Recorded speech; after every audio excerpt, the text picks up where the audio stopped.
Blessed love, I am the Honorable Priest Isaac. I am an official priest within the realms of Rastafari of the Ethiopia Africa Black International Congress. I also hold a certification in the craft of ARCHAEOASTRONOMY from Politecnico di Milano in Italy. Our universe and its makeup has always been an intriguing subject for humankind. Astronomy is the study of everything in the universe beyond the Earth's atmosphere. Ancient astronomy is similar, but pays special attention to the physical and spiritual values of stars, planets, moons, and other celestial objects. It also brings in the terrestrial component, being things on an earthly plane, such as plants, human organs, and connects them to the heavenly bodies. In this course, you will learn the makeup of various planets and stars, how to locate them in the night sky, along with their associated constellations. You will also be taught about the earliest civilizations known for their astronomical comprehension, namely Kush, also known as ancient Ethiopia, Kemet, called Egypt today, the Dogons, and the Bozos, as well as the civilization of Sumer. You will also learn about black holes, their nature and origin, as well as how the ancients viewed them. Ancient astronomy is the mother of archaeoastronomy and astrotheology. Both subject areas are covered by the Priest Isaac's Institute of Holistic Knowledge. Sign up today. Visit our website, priestisaacinstitute.com, or email us, priestisaacinstitute@gmail.com, for more information. And of course, we definitely give thanks, Kadamawa Haile Selassie the First, to be exalted, and give thanks for a wonderful evening. Of course, the earth is the Lord's and the fullness thereof, and them and those that dwell therein. I, Selassie, Jah, Rastafari. And as it's said, how good and how pleasant it is for the unity and the oneness of brotherhood and sisterhood. It's even compared to the precious oil that anointed the head, that even went down to the beard of the skirts, that even went down to the skirts of his robe, the high priest. And that's the oil, the precious oil is the anointing oil that brings forth the high priest of the Most High. That is a very precious oil. The oneness and the love of brothers and sisters is compared to that precious oil. That's what Psalms 133 says. How good and how pleasant. Behold, how good and how pleasant it is for brothers and sisters to dwell in love and unity. How good and how pleasant it is.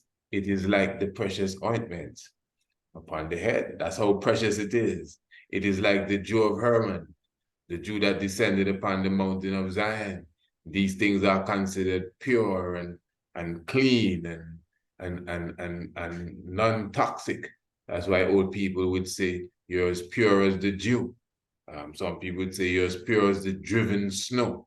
So how good and how pleasant it is for brothers and sisters to get together in one love and unity. And we give thanks for the love and unity that we bring together at this moment. Rasta Round Table, give thanks to the Black God in Flesh, Holy King Selassie, Jah, Rastafari. Yes, blessed love royal family.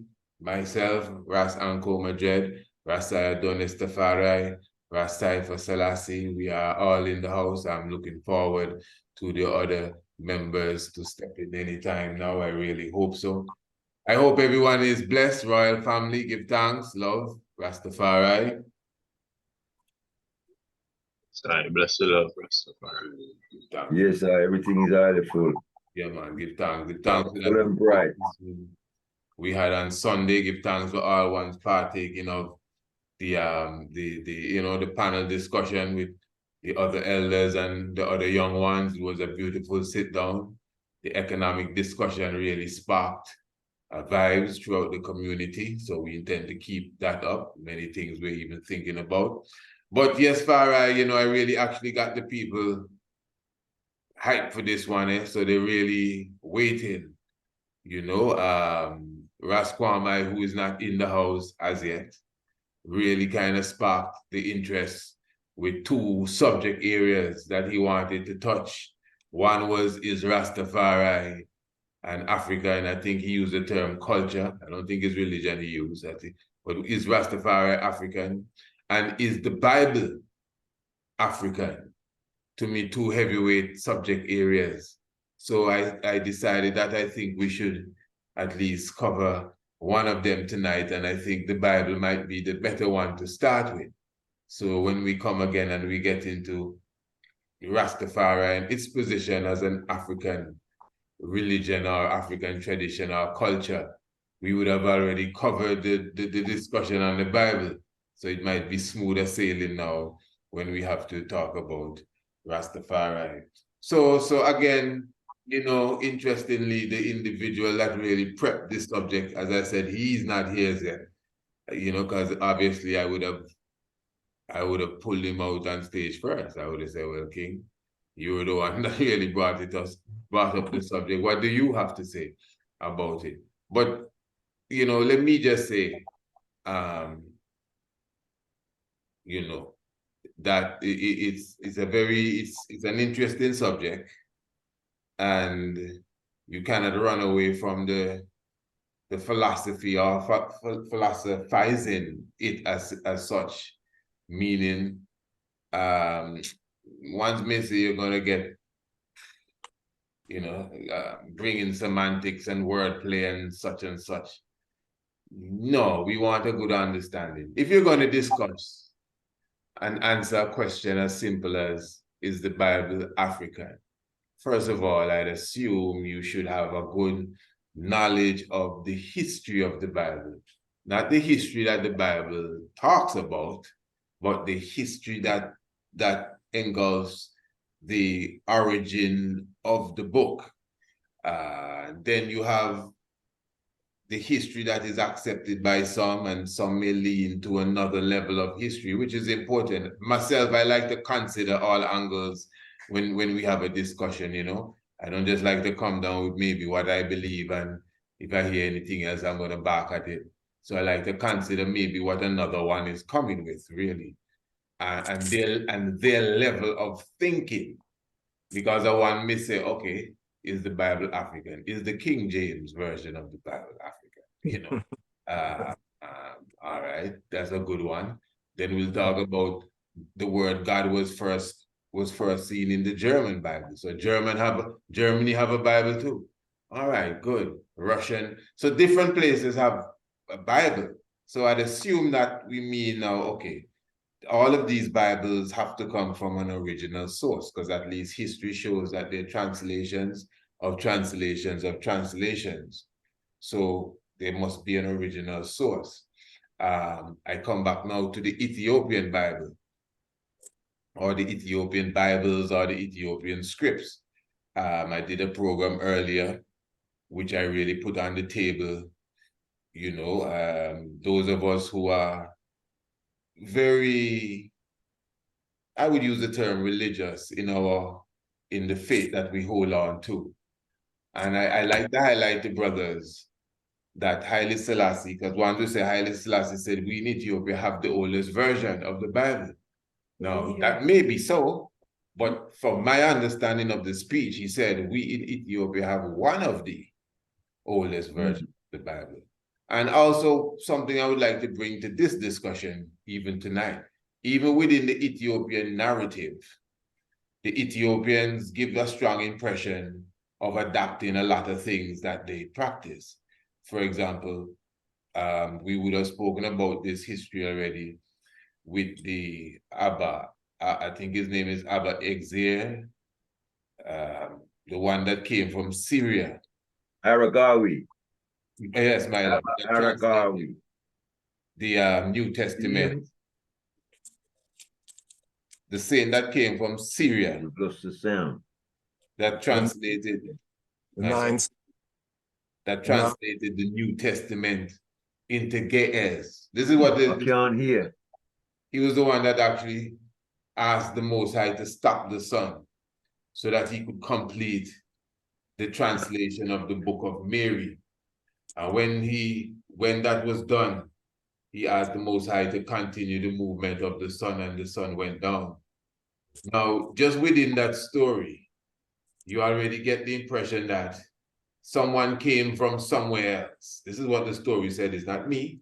The story says that this brother came from Syria, which those of us who study, you understand that even the Syriac script is a very ancient script. You cannot take away that from it. Some of the Eastern languages actually are babies of the Syriac script. And then the Syriac manuscripts, biblically speaking, is considered one of the oldest. So within history, you get that respect for that part of the world and its Orthodox history.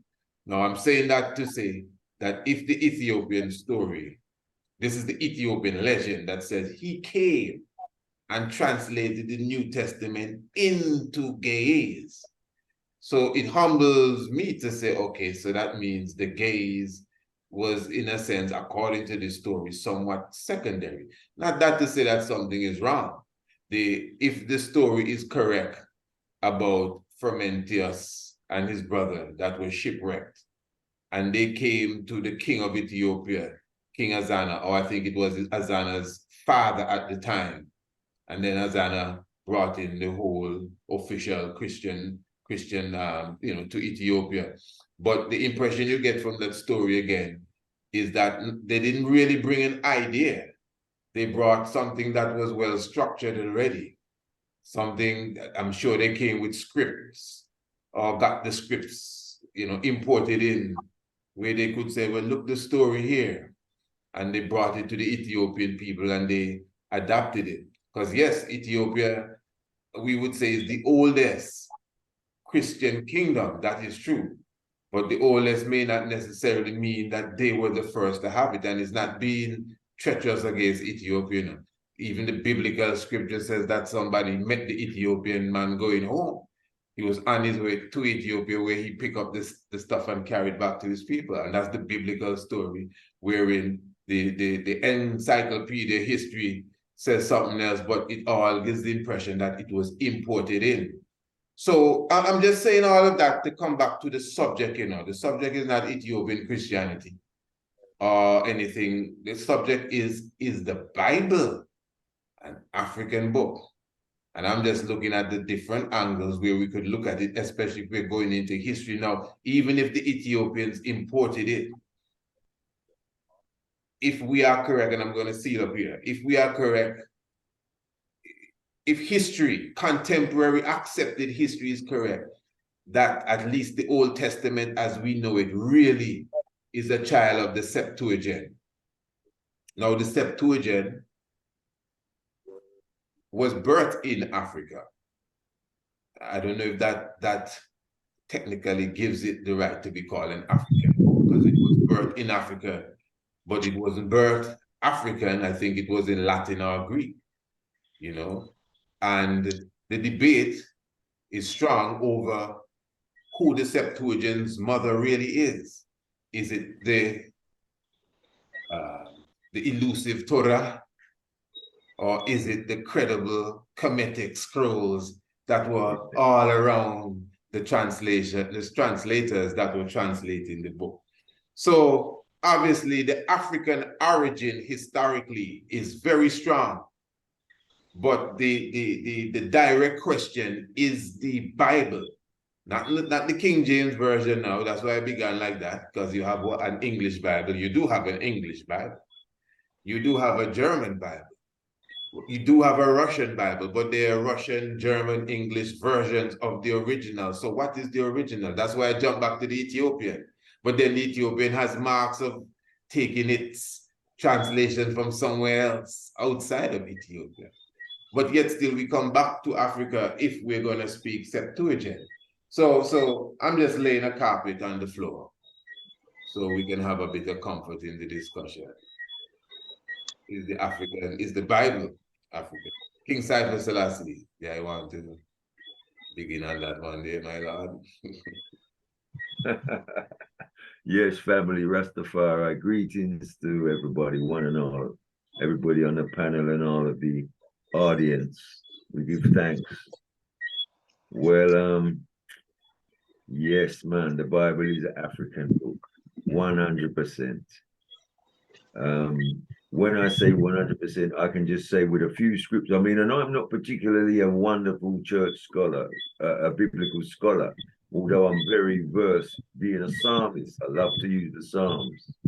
But actually, you know, being able to draw much teaching out of the scripts is not one of my abilities, like our brother, the Honorable Rabbi, and even the Honorable Priest Isaac also. I know the eye has drawn many things. I've listened to the item and listened to many things that the item have drawn out of the scriptures, which is very upful and helpful to I personally, especially like where Priest Isaac always said, and I can remember this for maybe 12 years, maybe I think I ever first heard Priest Isaac say that west of the Gihon, Israel, Jerusalem is west of the Gihon. West of the Gihon.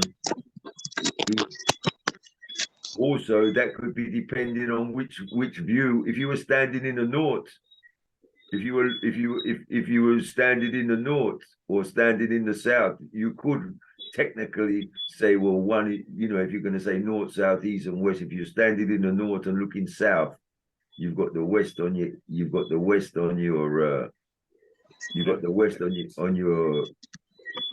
right, and the east on your left. And if you're standing down below, the east is on your right and the west is on your left. That is just an important thing of observation. But I want to come scripturally into the book of Genesis. I know I've mentioned this to the item before. In the book of Genesis, chapter 5, verse 2, and it says, God created man and woman and named them Adam in the day in which they were born.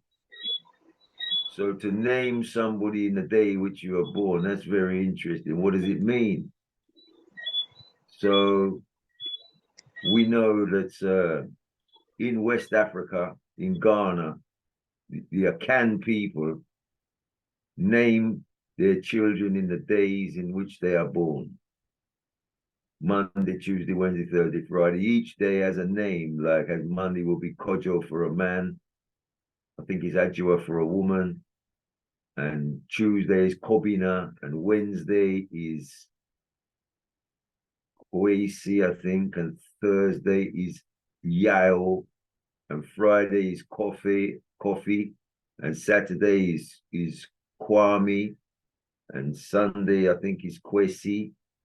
You know, so these and they have their female equivalents. Like on a Sunday, a female is Essie, and on a Wednesday she's Ekwa, and on a Thursday she's Yaha, as in Yah Santiwa. Yaha Santiwa is Thursday. You know that Queen Yaha Santiwa was born on a Thursday. So this is being named in the days in which you are born. Well, apart from one other, which I don't know where I read it now, but I did read about in South Africa, Azania, I did read a name for a person born on a Sunday, but I don't know where I ever read it. I did read it, but I didn't mark where I read it, so I'm not able to tell you where that is, although I'll be able to tell you about the Ghanaian Akan people.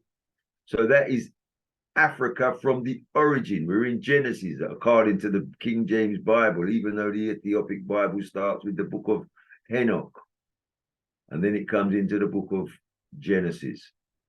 But in the King James Version, or in the European versions, we should say, all of the books begin with Genesis.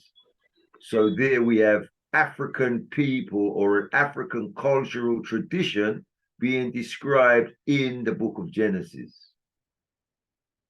And then if we go on, for instance, another one where I find very poignant is the fact of Leviticus 19:28, where he says that you should not cut your face or scar your skin. You should not scar yourself. Well, have we seen people other than African people putting cuts on their face, marking their faces, putting marks on their face, the tribal marks? One, it can be for a beauty, it can be, there's different reasons for doing it in each culture.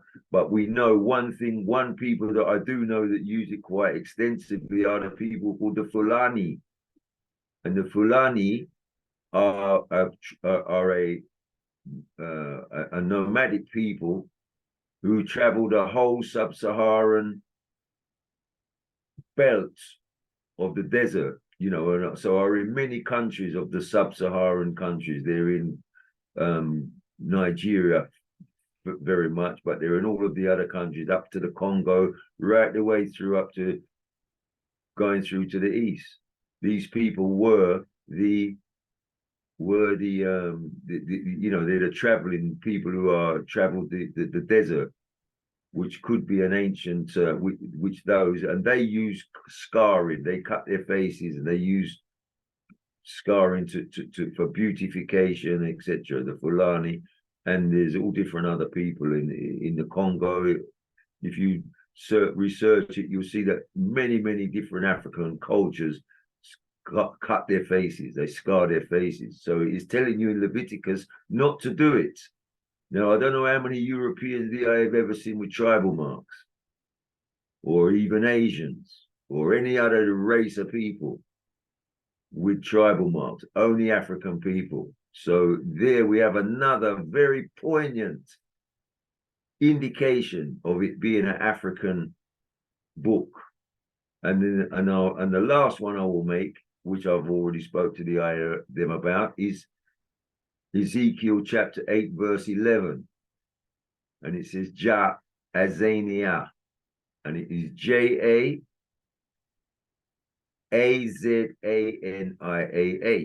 So we have Azania surrounded with the word Ja, J-A, and an H on the end. In the middle of that J-A and H on the end is Azania. Azania is what we now know as South Africa. And there is Ezekiel, who was exiled into Babylon, who was looking down into the south through the wall, because the wall, when he says he was looking through the hole in the wall, there is the theology, the African theology is called the Inebu Hij. As we see Lij in the Ethiopian name, Lij, DJ, Lij, Lidj. There's another word in ancient Kemet called hedge. The same DJ, but H-E before it, hedge. And it's called Inebu Hij. And Inebu Hij is the white wall theology. That's what it's called, the white wall theology.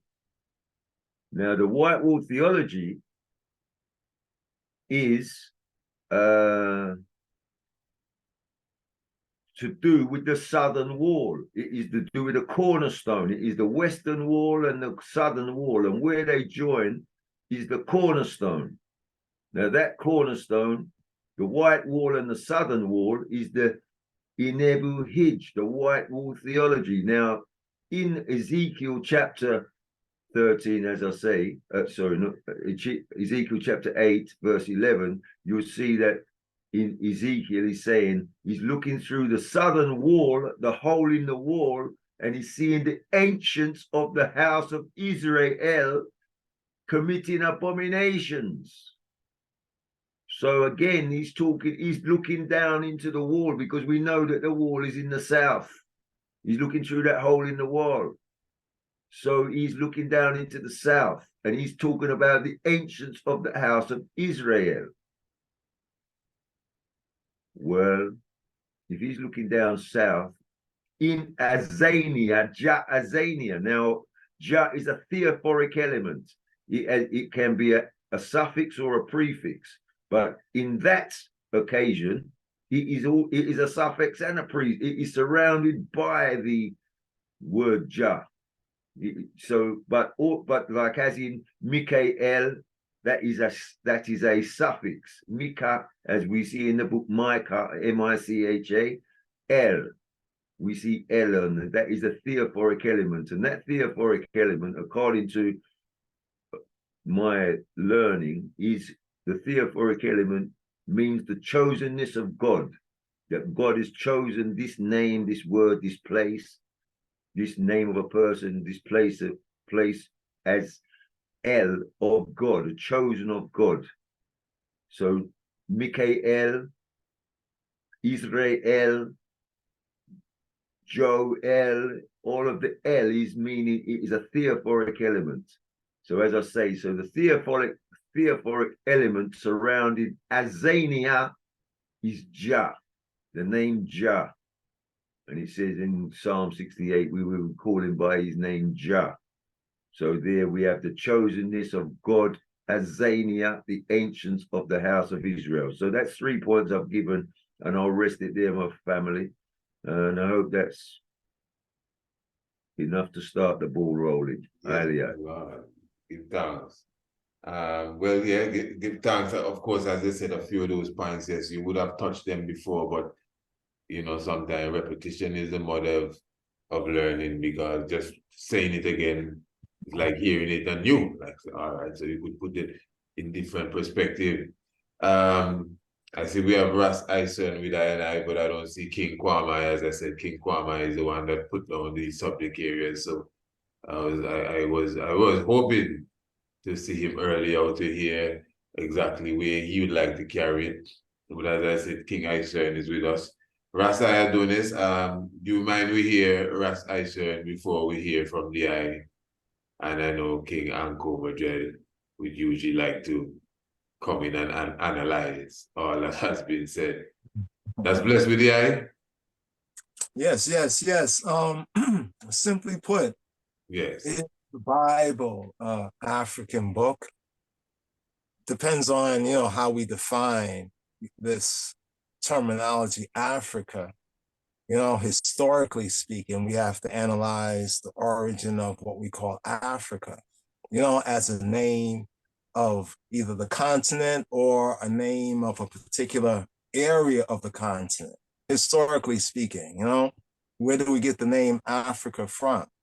And therefore, what is the definition of Africa?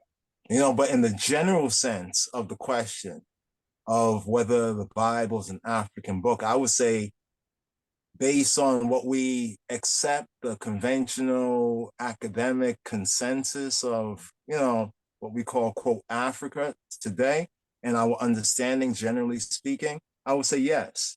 But I would still question, what it is that we mean by Africa. Like, what do we mean by Africa? Because at one time, historically speaking, a particular region of the northern part of the continent was called Africa historically. If you just look at, researching the use of terms and terminologies and nomenclature. When did the continent become, quote, Africa? You see ancient maps, so it was Ethiopia.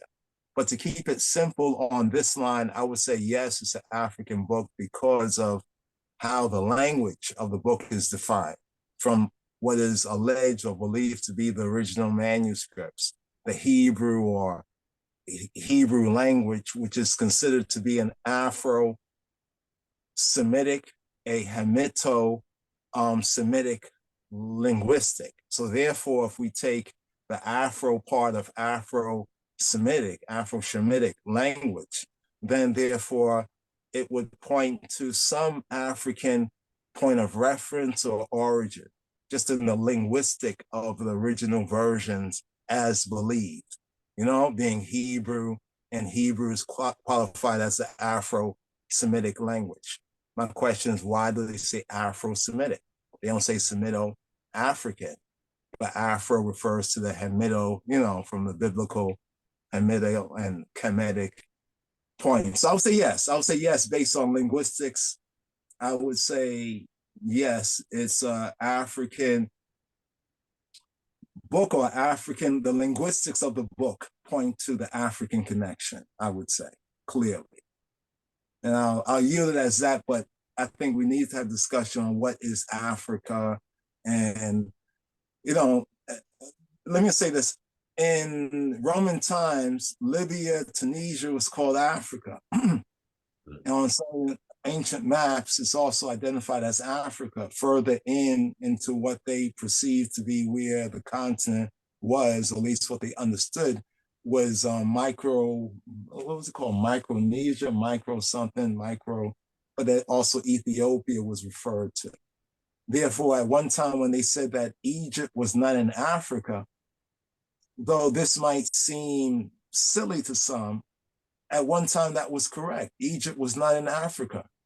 At one particular time, Egypt was not in Africa, because if Africa was Tunisia and Libya, the capstone of the continent, then next door was Egypt. So Egypt was over here and Africa was here.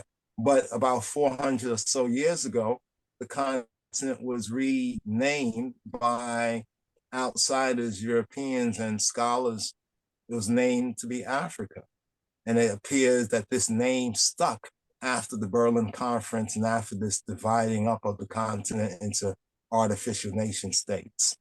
So I would yield right there, but I would definitely say that linguistically, as it's believed and as the scholars tell us, the language of the Bible is an Afro-Semitic, an African-Semitic, a Hamitic Semitic language, an Afro-Asiatic language. So yes, I would say Africa must be there at the root of it in some way. I yield. Give thanks. Yes, Ras Isa, give thanks for coming in. Is the Bible African? The mic muted though. Not you, the mic. Yes, I. Greetings to all the panelists and greetings also to the listeners and viewers differently, you know. I will have to go down similar line to Ras Adonis in saying that we're going to have to first define when we say an African book. Mm-hmm. You know, what is we're talking about. I mean, it's clear that the book is describing geographical locations and different things like that, that it's Africa. It's describing cultural way of life and differences that we know are Africa. You know, you have all of that. So when we say an African book, what is the connotation with that African book? I need to define that. If I were to take it face value based on just how we communicate, we'll be trying to suggest that, okay, this book is not a European book. The European did not create this book. Something along that line. It is actually, they stole the African book then. Let's put it in those terms. You understand? But for me,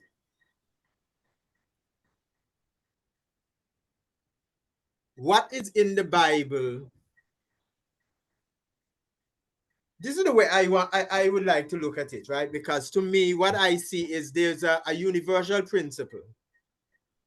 And every culture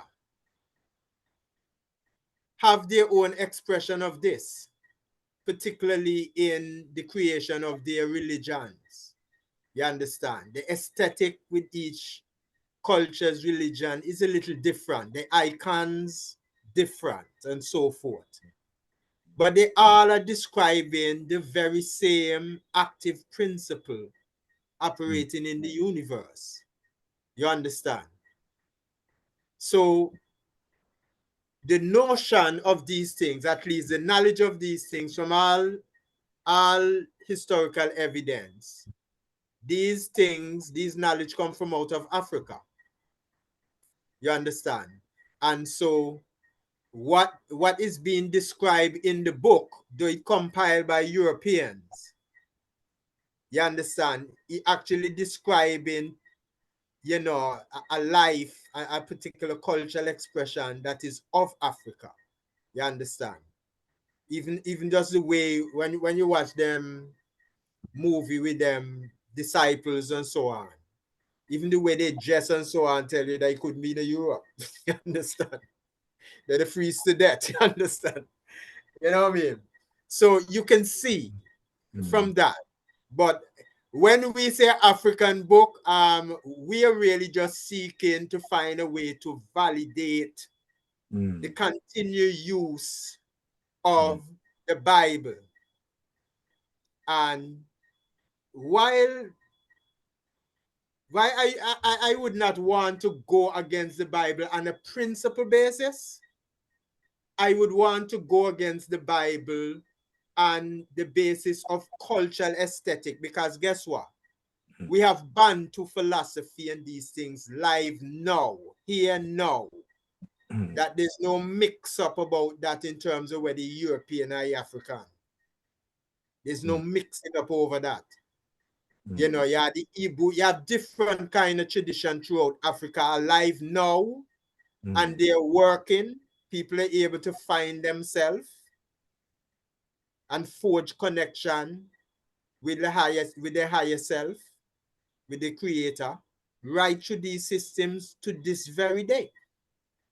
Right now, you hear right now, even in Rastafari, you hear a lot of the language about the ancestors and the ancestors protecting us and things. You hear this kind of language now coming into our expression. When before time, we never have that, because really Christian talk about no ancestor protecting anything. That's not it. Michael, the angel, and these characters that in the Bible they talk about, and Peter and Paul, not the ancestors. Now you find in them time now within Rastafari, you find more and more, even in the music, the artists and them singing and talking about the ancestors, watching and things of that nature. So you'll see more of the African way actually seeping in, at least into the verbal expression, right, in the Rastafari. You understand? One of the things that Ayman go through, why Ayman came out, and Ayman mean, I would say that Ayman will go to a certain extreme initially when Ayman came out of the Bible, right? Against the Bible, sorry. One of the reasons why I was so adamant about it, because I find out this.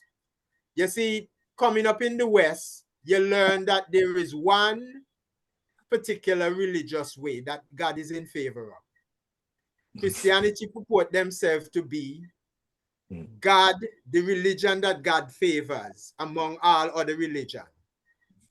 And even when Rasta come and stream, Rasta adapt similar language. Like, for example, the Christian might say that Jesus is the way, the truth, and the light, and no one come unto the Father but by him, and all such things. And that's Jesus. The Rasta man come and say, and the Rasta man say, if you not say Selassie, you not say nothing. You see the same principle at work here? It's this or nothing. This or nothing. Yeah, and in both cases. Now, what I grow to understand, even by my own experience in spiritual growth, is that all of them principally represent the same thing. It's just the cultural aesthetic that set them apart. So when I realize that now, that kind of break the whole mindset that you have to be this specific way or that specific way, and all the other way is not valid. You see? When I'm coming to awareness now and see the universality, the universal nature of this thing, I get to realize that, but them deal with the same love. They want peace too.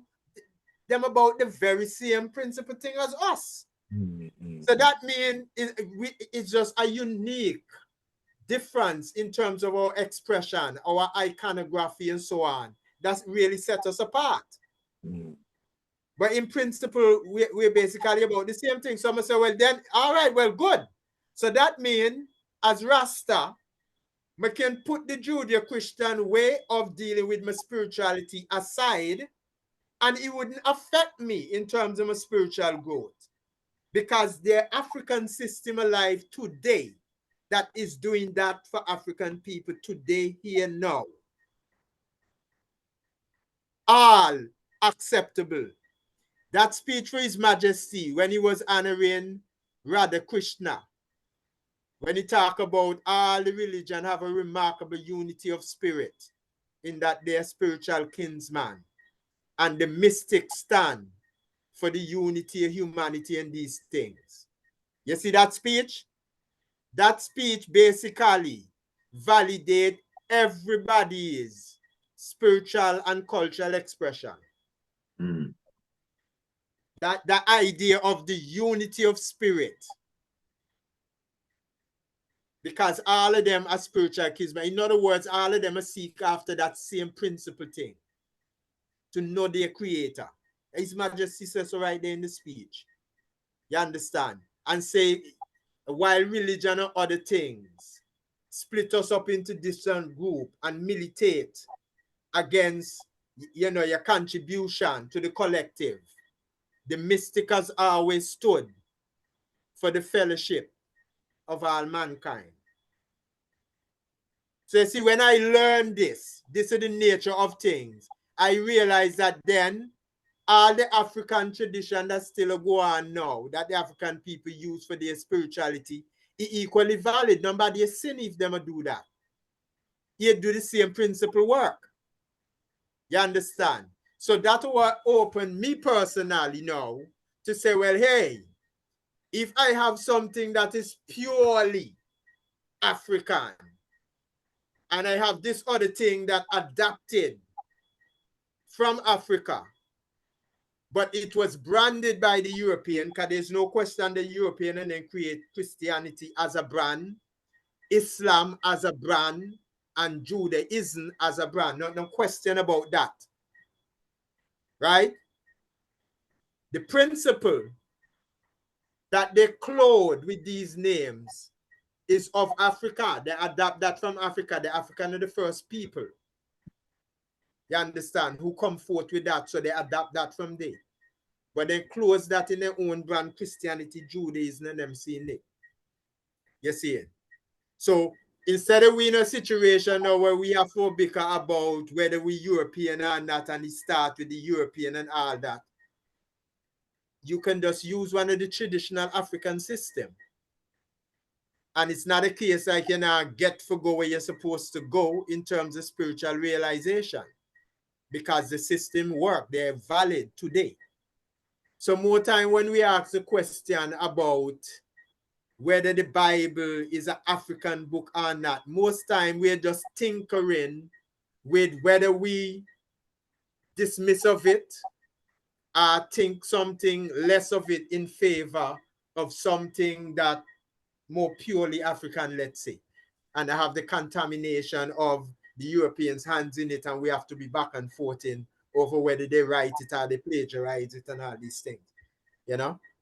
But as I say, the content and the culture that described in the book and so on and so forth, safe to say that he of African that same Middle Eastern area, which you know me, and not Eastern Africa anyway. You see it? Yeah, that's definitely the case. You know, you have all the elements in the stories and so on that reflect African culture. That would be my input. Selassie. Rastafari. King Anko Madrid. It was the idea I have been all in Lalibella's. You have been to Lalibella's churches, temples. So I would assume you would have seen some of them ancient looking books, you know, that some of us only see in the other books and the magazines and on the computer. Tell me what you think, my lord. The Bible, African or not African? Well, I would say if you have to say it African, you have to be in a ancient context, like what Rasta was alluding to about what is the conceptual idea of what is African, you know. But really and truly, they try to more set it in Canaan, Levant, the Levant region, up in the far northeast region, extent of the African continent, you know. If you want to say continent, and then by Sinai Peninsula there, then the Exodus out of Egypt and them kind of thing and whatnot, you know. But we have to they say traditionally that the Bible written in a Hebrew originally, you know. But then if the most kind of thing what they have, the oldest text what they just have as a complete one, they just say is the Septuagint, and it written in Greek now, you know. And you would find that basically even the New Testament is a lot of like it's like Greek and them kind of place there's who it really pronounced too.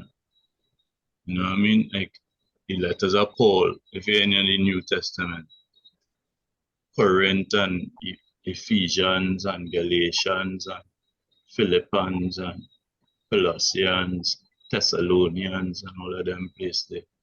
All there is basically in like Turkey and in Greeks and these places, you know. And even the first set of church councils we have too, all of them in Nicaea, that's in Turkey, you know, it's in Constantinople is in Turkey, the Council of Ephesus is in Turkey, and Council of Chalcedon is in Turkey. So you get the picture now. So it come like these things really develop, or they had the power, the central core, or the nexus was the power and the doctrine building up and thing. It really in like where you might want to say the Middle East or West Asia, you understand? And it's just come like people who adopt the monotheistic faith, like even the nation Ethiopia, it come like they just accept that they like the reasoning, or this more applicable, or this more suitable or rational. So that's why they accept it and deal with it, you know. So that is why I would think. Round table, this show that them set up for. Yeah, them the mic is on my side, because the mic is on my side, son. He's on. I think he's down with the Rasta, right? Yeah. Yeah, got you, King. Yeah, so that's why I'm saying basically it come like the Ethiopia accept Judaism first in the text. They would tell you, you know what I mean, the same brother who was coming from Ethiopia, who meet up with Philip, he was reading a scroll of Isaiah, they say, you know what I mean, a portion of Isaiah he was reading.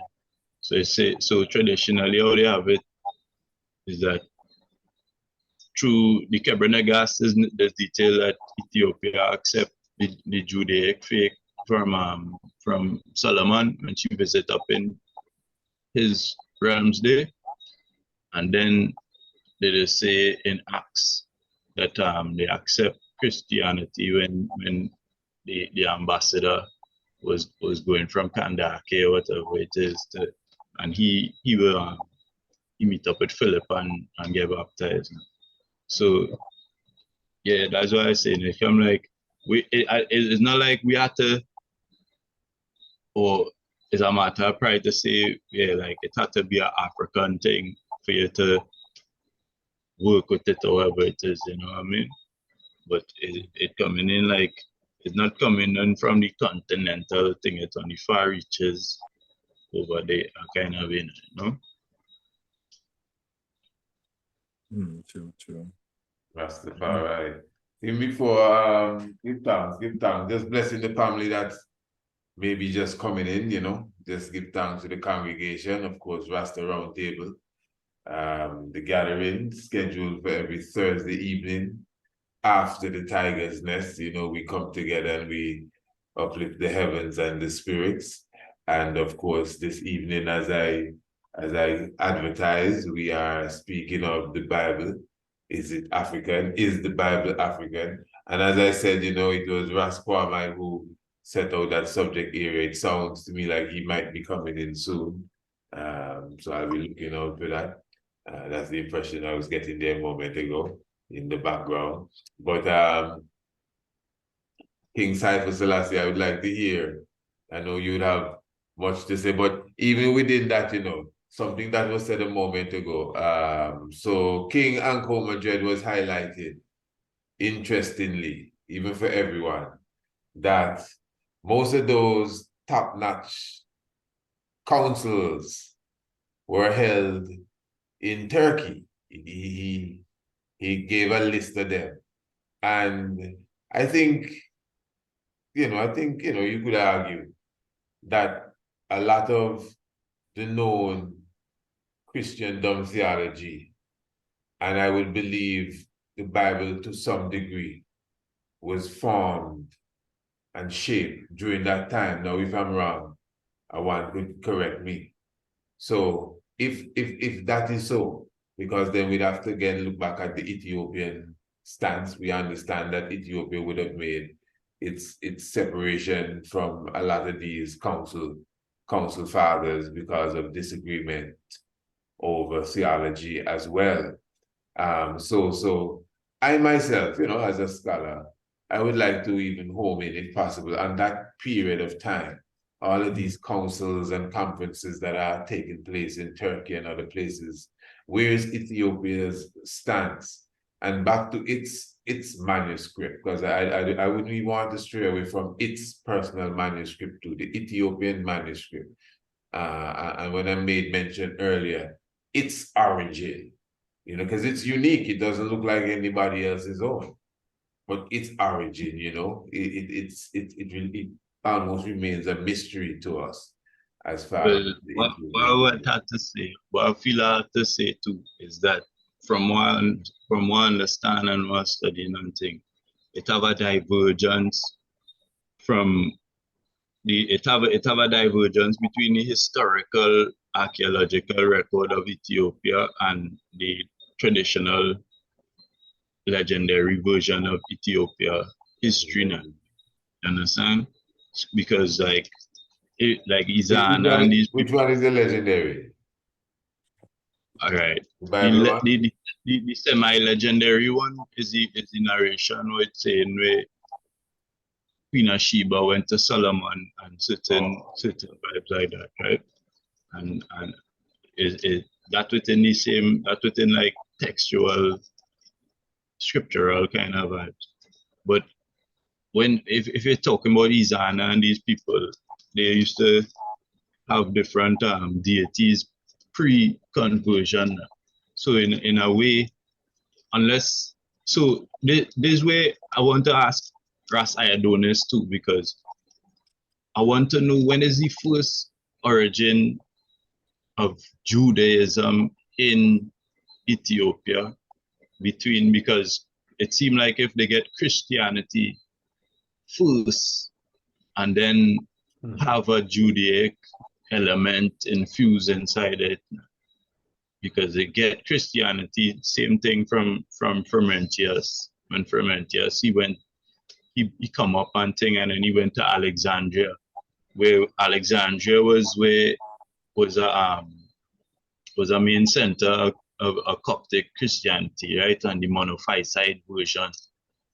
Because even from them time they in the 300s and whatnot, that's what them same councils was trying to straighten out. And it has some churches pull on one side and they have this certain doctrine, and the other one have the other doctrine. So even as Rasta and even as Ethiopian Orthodox people and thing, there's enough of them no really understand that that the Orthodox and the Catholic Church back in the day was the same church. You understand? It's just they have certain schism. So the Ethiopian pull square at the Council of Chalcedon in 451. That is when the Ethiopian and them, or I believe is, yeah, it must be the 451. You understand? So when they get the reports from the Ecumenical Council about what will take place and things, they pull square and they remain the Oriental. Today you call the Oriental Orthodox, right? The Oriental Orthodox is the same, the Coptic, the Ethiopian, I believe like the certain Syriac one, and India and certain place and thing like that, you know. So yeah. But before you come in, Mas Adonis, if you could, I don't want King Cyber Selassie to throw up himself with a response and everything else. Everything that we said. I know you wanted to say a thing there. And then you come over to the response. So that's all you, yes. Yes, King. Yes, Pharaoh. Give thanks. Wow. Yes. Representing King Kwame coming in Rasta. Not too sure. You have a really busy time. You're having a really busy time. This is show you here tonight. Yeah. He wrong, yeah. Well, you from wrong, yeah. I like when man fling stone and run. Actually, it wasn't him on the phone as you were suggesting, Oh, man, really. I'm so sorry. Yeah. I'm sorry. Yeah. Pardon me for that, though. No, that's cool, man. Yes, King Cypher. Yes, well, there's two places where I want to go. I just want to go quickly to Rasta Madrid, where he spoke about the different councils being in Turkey, and what, you know, and I just want to say why they were in Turkey, because what had come when the Council of Chalcedon was around, where the Ethiopian Church and the Catholics or the Pope became, like you said, they were one. That's where they split up after 120 years, 120 something years. They split up. We're supposed to be 130 years, but it's 120 something. Anyway, the reason they split up is because the Roman Empire, being run by the Roman emperors, it was becoming to an end, and the Pope then claimed his primacy. So the Ethiopians would not accept the Pope as the head, because he was not, he was a priest. He wasn't but this priest of Christ, they didn't have him as infallible. They wouldn't accept that. That was where the schism came in. And then it was over the nature of Christ, whether he had two births or three births. Huliklidet, Soslidet. In Ethiopia, Huliklidet, Soslidet doctrine. I won't go into it at all, actually. But there are different doctrines in Ethiopia. I want the IDM to understand that. And this is from that period. But that was the period so that was where the Pope became, head. But it was in Constantinople, and it was in the Byzantine Empire. That turned into the Byzantine Empire. So Byzantine Empire is where Africa came around in the 2nd century. With the time of the Saint Anthony in the church, his period, he's become a saint from Saint Anthony's time. So Africa, in North Africa, which was Tunisia and Algeria, I think it was Tunisia and Algeria, or Tunisia and Morocco. I'm not sure which, but that was that period, that place in that area was Africa. That's where the name Africa came in. That piece of land of the Byzantine Empire. Well, the Byzantine Empire was where the Pope sat. So then they came up in the Byzantine Empire in the 8th century. They had a thing called iconoclasm, where they took all of the images out of the church. They weren't allowed to have any images. No icons or anything like that. It just bare walls with the same idea what the Muslims have. So this is where you'll find that people claim there is a link between Christianity and Muslim, is the same religion, you know, but just had him coming out of Constantinople.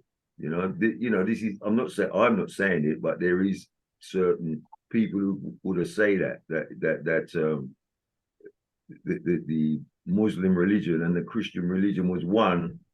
And even then, going into Ethiopian history, it's even believed that some of the people who were supposed to be the Abuna in the church in Alexandria were actually undercover Muslims. You know, there's a book called the Ethiopians and the Jewish people in Israel. Can't remember, something like that. Anyway, in that book there, this brother is talking about ancient Ethiopia. He's quite a historian, and that's what he was saying. He put that information forward that some Muslim Abunas were undercover Muslims who were not promoting the Orthodox faith or the Orthodox churches, you know, not really expanding it. So it says in there. I'm not saying it is, but I'm just some reported history about it. So yeah, so that's the situation in that side when they receive Christianity and all of those things. I don't really want, it's too deep to go into really about when Ethiopia accepted Christianity, but I want to jump to Mesopotamia, the northern region, what we call Northeast Africa, because that up until 21 BC, 2100 BC. So we have to jump into the timelines. When we're talking about now, are we talking about Africa? We know that the name Africa, let's get this straight. We know the name Africa came around in that 2nd century there, in that period from the Byzantine Empire, right? We know that. So let's not worry about the word Africa. That's only the word. But let's talk about the continent and how the continent was an empire, a Kushite empire that extended over the earth. You know, this is where we have to come from, not looking, because the European interpretation of history is their given of everything. Is their given of everything. Is their interpretation of everything. So that means even when we're opposing what they're saying, we're still opposing what they're saying, agreeing with their timelines, etc. It happened, like they're saying. We're going to say, oh, yeah, it happened, but this is our version of it. But I want to look at where this thing come in, how it got into the Bible. And so let's go back into the 2nd century BC at the end of it, and the end of the 3rd dynasty of Ur in Mesopotamia. Them people there were called the Blackheads. They were African people. If you read their names, Lugul Banda, Ezana. You know, these are names of different kings in different dynasties in that empire. They're African names. Lugul Banda. Where's the Banda Empire? Uganda. Okay, all right. Who says it's that? You know, linguistically, who says it's that? Well, that's what them names sound like to me, as a person who understands a little bit of African linguistics. African sounds, then, even sounds. Let me just say African sounds, not linguistics. I don't know African linguistics, but I know African sounds. And them names sound African to me. And then the name of the goddess, Inanna, the queen of heaven in Mesopotamia. That's how it's spelled, I-N-A-N-N-A, Inanna. And the Enki and the different names of the different deities that they have there. But Inanna is the queen of heaven. Like in the Igbo people, her name is Essi. Like in Ethiopia, her name is now Mariam. Then Sheba, the queen of heaven. And before that, in Kemet, her name was Seshat. Different names for this same entity, the queen of heaven, Mother Earth, who gives birth to creation, you know. So all of these things are in Mesopotamia. They're African. So, but where can we find the name Inanna? Well, the I, even though they say Inanna Nana. It's not really Nana, you know. We're talking English, but if we were thinking in African phonetics, Nana, Inana, Nana. Well, then if we go now to Nigeria, the name of the king of the rivers of Nigeria was called Nana, Nanna, because they're married to the Queen of Heaven, as in the kingship system where you can read about in Mesopotamia. The king was married to the Queen of Heaven. He's married to Mother Earth. He's married to and she's got three aspects. She's a mother, she's a daughter, and she's a wife. Because we're dealing with a trinity in different aspects. So all of these things that we find in religion, the Christianity story, we can find a basis for it. You know, like the three women, when you see three women at the cross of Christ, Mary, the mother of Christ, Mary Magdalene, and Mary, the sister of Martha. Three of them. Why three? Because we're dealing with the same thing, you know, it's the same concept, is with a different cultural expression. So it's in all of these ancient things. So from 2100 BC, which is the end of the third dynasty of Ur, who were the Blackheads, who used to go to Melhala, which is Egypt. And these places, they've got names in there which are translated as, oh, it's probably Egypt and Ethiopia. That's where they're going, because that's where they come from. Even their names are in there. Ezana, the same Ezana. You'll see Ezana in Ethiopia in the 3rd, 4th century, end of the 3rd and 4th century. You will see Etana in the Ethiopian king list in the BC. Etana. It doesn't have the S in it. But we're seeing the same at the founding of a dynasty. We're seeing the same Etana. I know there's an S in it from the Ethiopian one. It's not, it's TS, Etana, ETS, or EZ, but it can be TS, Etana. So, and you've got Etana in Mesopotamia. So we're at the beginning of a change of a dynasty. So we're seeing the same correlation there with my man Esana in Ethiopia in the 4th century and Etana in the BC. I say the correlation is that they are the founders of something new, and so he allegedly is the founder of something new, Etana. But one thing I do say, I'll leave it there, but one thing I just want to say about Etana, when I've done a little bit of research on Etana, if he was the one who accepted Roman Christianity as an underling, as if to say, now, you're above us, we're taking it from you, you're out, you're giving it to us. When you read the history of Etana, he expanded the Ethiopian Empire. He went down into Meroe. I think that's when they got the they got the epidemic crown from him. I think he went down there and conquered down there in the south. He went over into Arabia, the Arabian Peninsula.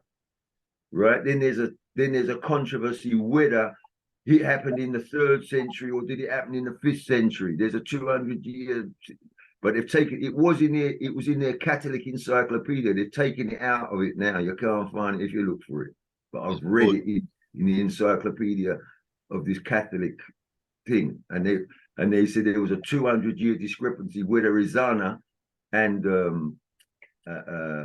Caleb was the same person, because Caleb went and invaded it supposedly in the 5th, 6th century. He went and invaded the Arabian Peninsula. What's it called?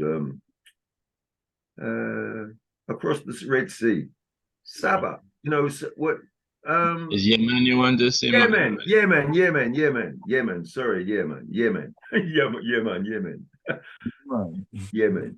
So these things, there's a controversy in the chronology. I can tell you, my brethren, it's something that you know, it's too much deep to talk about it here, but there's something going on there, man, because we're all taking we're taking European interpretation of history, lock, stock, and barrel, history and theology. We're taking it lock, stock, and barrel. This is how it goes, and anything that doesn't fit into their pattern, they're saying, "Oh, that's myth. That's myth." You know, like Manetho. They say Manetho's talking 17,000 years prior to his time, 17,300 BC. They say, no, Manetho, no, he's talking right up to around about 3,000 on and all the rest of it is mythological. As in, it's not, you know, it's not in the region of life. It's in the region of the gods. What is mythology? No, man, it's real. That's their interpretation of it. And they're giving us their interpretation of everything. So we're taking it as given and then arguing over their givens when we can challenge their givens because it don't add up. I'll leave it there, brethren and sister, and give thanks. Yes, my Lord, give thanks, give thanks. I know I see King certainly want to ask a question there, but let me give Rasta Donuts the floor to answer the question that was put to him. And give thanks. we give thanks. You know, in hearing many things, one thing I just want to point out to Rasta Selassie is that when you say Azana and we say Yazania, etymologically, there's a kind of an interesting, as I was listening and looking at the linguistics, you know, Azan, Izen, Ozen in like the Hebrew and the Ge'ez, it refers to the ear and the sense of hearing and the sense of weighing and testing. You know, like people have two ears, so therefore with the two ears you hear, but you can also weigh and test. So I just noticed that right there, that there's a connection linguistically with, you know, Azana and Ra Sefer Selassie's the connection that he pointed to in the name Yazania, Yazania, that the root in there is Azan. Azan, Ozen is ear, and also refers to hearing, but also the sense of weighing. As we weigh things with our ears, we hear so we can weigh with the two ears, you know? Just so that was an interesting connection as I was listening to his point. To Koma Jed's point concerning when Ethiopian or the connection of Judaism or the Yehudi and Hebrew or Judaic cultures in Ethiopia, as I was beginning to respond to that, you know, in my thought and listening to what our brother Rasta Selassie presented, I thought of the connection of the region. We talked about out of Africa. The first thing I was thinking is that it's like hip hop, in a sense. We say hip hop, for example, comes from Black people, but we see it in all different forms. We see Chinese people breaking and locking and popping and you know, all these different cultures kind of picking up on this, you know, but not really doing it the way we indigenously do it, but getting an inspiration and the effect of out of Africa, this biblical kind of culture, so to speak, coming out of Africa, but because of where Ethiopia and East Africa and Arabia sits and their own ancient history, it reminded me of like the Caribbean and the East Coast. In the East Coast of America, there's a lot of, you know, there's a lot of back and forth. There's a lot of, because it's right there on the coast and people travel.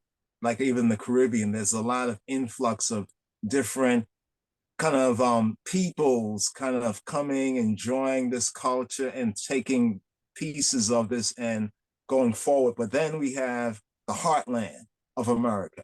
And the heartland, they're not as affected by interaction of trade or tourism, because like when we look in the heartland of what we call Africa today, some cultures, as Brother Ross Isern said, you know, we can get that really African, undiluted, mixed with, because they're not on the coast. They're not in a region of the world where there's a lot of trade and communication. And, for example, there's the Red Sea, there's the Gulf of Aden, or Aden. In the Bible, we talk about Eden. Etymologically, the Gulf of Aden, or Aden, is the same as Eden. So this kind of points to that if we take the Bible in its presentation, there was always this connection between those who were on the coast, to say like East Africa, east of the River Nile, and Arabia. The movement, it was like almost like just jumping in a boat and going from this side of the land to that side of the land. So there's always this interaction that was moving about. Next thing I thought about was in not doctor, he doesn't use the term doctor, Archbishop Yitzhak's book, Ethiopian Tewahedo Church, an integrally African church. It's a hard book to get, but I would basically highly recommend we need to get that book in circulation. The one who His Majesty sent to the West to introduce the authentic African church, the Ethiopian Orthodox Church, he wrote a book. And in that book, he goes through history, traditional and otherwise history of Ethiopia, going pretty far back to the Queen of Sheba and to the time of the Israelites, or at least according to legendary history of the Israelites and the Hebrews. And the thing that caught my attention was that just as when Islam rose up around 600 AD and began to make incursions into like East Africa and other areas of the continent, was the same way, no doubt, that this Jewish or Hebrew or Israelite thing also started to make incursions. In other words, the Islamic, I wouldn't say invasion at first, it was more cultural. It became more political later on. But Islam coming from Arabia into Africa, or back and forth, the inspiration. Bilal was said to be one who called the gathering of the Muslims to worship. And he was said to come from Ethiopia, and there was this whole Ethiopian connection of Islam, because the regions are close. And maybe what we don't recognize in other parts of Africa, they don't have that interaction with this whole other culture. So when do we get Judaism or the Judaic influence in Ethiopia? What's the earliest times that we can say recordedly? Well, based on the Ethiopians' testimony themselves, this would have probably been very early on, roughly 1,000 years BC, 1,000 BC. But it wasn't like people imagine it. It was small. It was cultural. You know what I mean? Okay, look at the Ethiopian eunuch, the official. He is said to be a treasurer of Queen Kentike or Candace of Meroe or Meroe. He is traveling. He goes to travel to Jerusalem to worship. Pause. So this means that this particular Ethiopian, according to the Bible, he lived in the region of Meroe, which is like somewhat of a distance from Aksum. It's in Sudan. Today they'll say Sudan, and Ethiopia is the next border country. But, it's a very small travel. People can travel back and forth. You know what I mean? We get this idea that people just sat down and then move around. There's water, there's the Red Sea there, there's Arabia there, there's oil, there's incense, there's all these products, there's gold on this side, there's incense on that side. So people did travel. So the earliest recordings that we kind of get that we can rely on kind of do go back to the times that the Ethiopians testify. I'm talking about from their written literature and other cultural, we have peoples that were identifiable to believe these things. So that means if people were there, then this influence was there, but it was not like an influence like they came into Africa to say, we are going to run things. No, you get people living and meeting people, and like the Ethiopian eunuch. The Ethiopian eunuch, he went to Jerusalem to worship, and then he came back and he must have bought a book. He bought a scroll. he brought the scroll or got the scroll of Isaiah. So he's coming back. He went to worship. He didn't go to do business in a sense. He didn't go to do trade and commerce, to go to the trade and commerce conference. He went there to worship. So this means that among Queen Kendeke in Sudan, if this story is to believe as true, that means that there was religious freedom. That Queen Kendeke or Candace, she had a treasurer who was a Jew or believed in the Hebrew, belief. He went to worship. When he went to worship, he returned and he's reading a book of Isaiah, the prophet. Now, this makes perfect sense with another document. I want to bring the document forward. It was written by Haile Haptu. It's a college professor or a student professor who wrote a thing about Ethiopian history. I have a PDF of it. I scanned the book and we have the book out there. In this document, he is seeking to make the connections possible between Ethiopia's Judaic Hebraic tradition and Ge'ez and Ethiopic.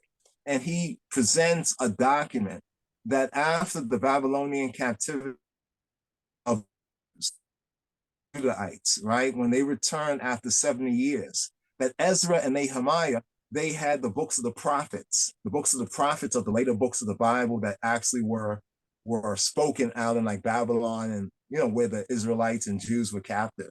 But after they returned, they didn't have all the books of the Old Testament from the time of Solomon and before. They didn't have these scripts.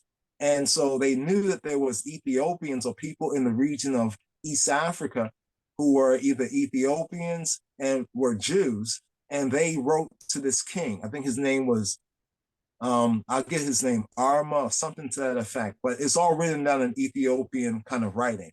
And basically what happened was that the Ethiopians who had the Old Testament up to the time of Solomon, they had heard of the prophets like Isaiah and Ezekiel and the rest of them, because these prophets spoke out in Babylon. Many of them did speak, some spoke in the captivity, away from Jerusalem, away from the Levant, but they spoke out in Babylon. And so there was an exchange of books. Basically, the Ethiopians said that we can give you the books up to the time of Solomon, because of the Queen of Sheba and the son and all of that. But we don't have the books of Isaiah. We don't have the books of Ezekiel. We don't have the 12 minor prophets. We heard all about this, but we don't have anything. So what happened was that there was an exchange of books. The Ethiopians testified to this in one of their manuscripts, where the Ethiopians sent the scrolls they had up to Solomon's time. Basically, maybe the books of like Song of Songs, maybe up to like Proverbs or up to the time of what they call it, what's the other book, Ecclesiastes. And the Israelites or the Jews, like Ezra and Nehemiah, it names Ezra and Nehemiah as the point people. They sent scrolls of the Old Testament, such as the prophets. But then they said this writer said this Ethiopian writer, Haile Haptu, he said that the proof of this is that when you go to the Judaic history, they say that it was during the time of Ezra and Nehemiah where they started to doubt certain pointing of the Hebrew. And if you look in some Hebrew manuscripts, there are kind of like, I won't say double vowels, but there are kind of points, if you could interpret it, there are points where alternative pointing of a word, like Ya Azania or Ye Azania. Is it Ya Azania or Ye Azania? Little pointings like that. And the Ethiopian writer, scholar in this document says that this would only be true if the Ethiopian story was true. That obviously what he received was written in like Ethiopian script, and therefore there were some doubts as they were now rewriting certain Hebrew scrolls based on scrolls they had got from Ethiopians. I'll point that out right there because that document there points to some linguistic or literary tradition. The Ethiopians say that they communicated with Ezra and Nehemiah. And Ezra and Nehemiah wanted the books of Torah and the books of the Old Testament that they didn't have reliable copies of coming out of Babylon. And the Ethiopians said, we'll send you what we got but we want to get the books of the prophets. So these are older traditional Ethiopian manuscripts that are outside of what Azana and what the what they call it, Nine Saints translated. These are older scripts. I've actually seen these scripts, and they are different than the traditional, what they call Septuagint into scripts of the 4th century. So there is a, you know, we often think, for example, I heard the mention of the Septuagint. The interesting thing about the Septuagint, if you actually read the Septuagint, you'll find out that the strangest thing, the Septuagint is Greek, right? But if you read it written like somebody was translating from Hebrew into Greek, the word order of the Septuagint is Hebrew.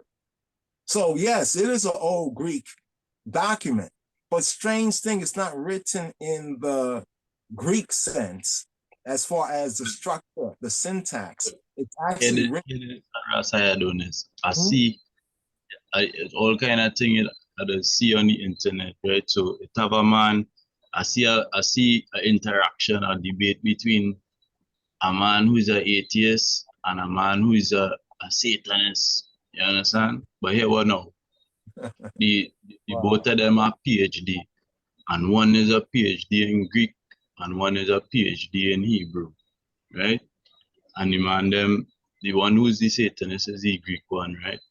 He come and say now how your original, due to his expertise in Greek and his linguistic analysis and whatnot, that he could say that how the Septuagint is a Greek document by this and that true linguistic whatnot. And the next one now, who's the atheist, who's the Hebrew specialist, he disagree vehemently and say no, it has certain thing and thing Semiticisms and thing what could only explain that is a Hebrew text. So was saying it a debate about them thing going on in the world of the academia and whatnot. Mm-hmm. Wow. I never checked that. I'd like to please send a link to that. I'd love to check that out. But I actually have some documents. Actually, even a document that goes into the same thing with certain Ethiopian documents. It's a research paper where they look at the some older Ethiopian manuscripts and notice the same thing, that this manuscript could not have been translated directly from a Greek, because certain word orders and word usage, it doesn't appear in the Greek. You know what I mean? So one thing this all kind of shows is that the linguistic tapestry wasn't as simple as, you know, like we're led to believe it today. That the linguistic, you know, that Ethiopians obviously spoke Greek, like we speak English. I think we need to get this in our mind. We may say, oh, look, the Ethiopian translated from Greek. Well, what we're doing is speaking English, right? We understand the importance of English as a world kind of a language today. And this shows that those people in that region were highly cultured and were linked to regions beyond Africa. You know what I'm saying? In other words, some of our people were in Africa, like we go west, you know what I mean? And they didn't have much access, you know, like in Central and other parts of Africa to the east, while we had those who were in